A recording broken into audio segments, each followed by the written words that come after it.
አዲሱ ናችሁ ወደ አረብ ሀገር የምትመጡ የሀገሬ ልጆች እንደምን አመሻችሁ፣ ሰላማችሁ ይብዛልኝና እኔ የማወራችሁ ነገር አዲስ ሆናችሁ ስትመጡ ምን ማድረግ እንዳለባችሁ ስቴፕ ባይ ስቴፕ ፓርት ዋን ፓርት ቱ እያልኩ አስረዳችኋለሁ ማለት ነው። ወደዚህ ሀገር ስትመጡ አላማ ይኖራችሁ። መጀመሪያ ጊዜ አላማ ይኖራችሁ። ከዛ ቀጥሎ እናንተ ትችላላችሁ፣ መስራት ትችላላችሁ። ምንም የሚያቀታችሁ ነገር የለም። እኛ አበሾች ነን፣ እኛ ንጹህ ነን፣ መስራት እንችላለን። ሁለተኛ ሀረቦችን መፍራት የለባችሁ፣ በጭራሽ መፍራት የለባችሁ። እነሱ የሚፈራ ሰው እንድፈሪ ነው የሚያዩት እና ይጫወቱብሻል። ኮስተር ማለት አለብሽ። መታዘዝ ያለብሽ ያል ትታዘዣለሽ።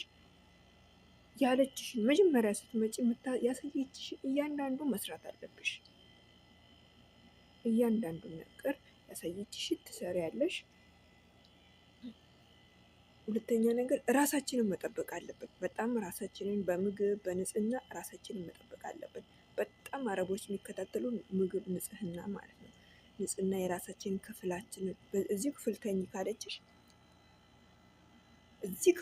ካለችሽ የአንቺን ክፍል ሁሌ ማጽዳት አለብሽ። ሁሌ ንጹህ ማድረግ አለብሽ። ገብታ ስለምታየው ማለት ነው።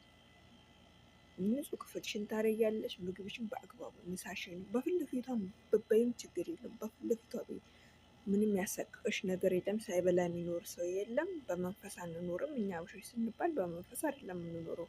ምግብ ሀገራችንም አለ፣ እዚህም አለ። ያንን አስበሽ ምግብ ስትበላ ምን ትለኛለች ብለሽ ምንም ያሳፈርሽ ነገር የለም። ያለ ምግብ የሚቆይ ሰው የለም። ምግብሽን፣ ቁርስሽን፣ ምሳሽን በስነ ስርዓት መብላት አለብሽ። ራስሽ የምትጠብቂበት መንገድ ማለት ነው። ፈሳሽ ነገሮች መጠጣት አለብሽ። በቃ እነሱ ይወዱኛል ደግሞ ምናምን እነሱ የፈለገ ብትሰሪ ምንም የሚደሱት ነገር የለም።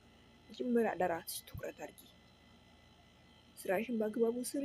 ራስሽን በደንብ መጠበቅ አለብሽ። የእነሱን ስራ እየሰራሽ ወይ ክፍልሽ ሳይጸዳ ወይ ገላሽን ሳትታጠቢ ደክሞሽ ምናምን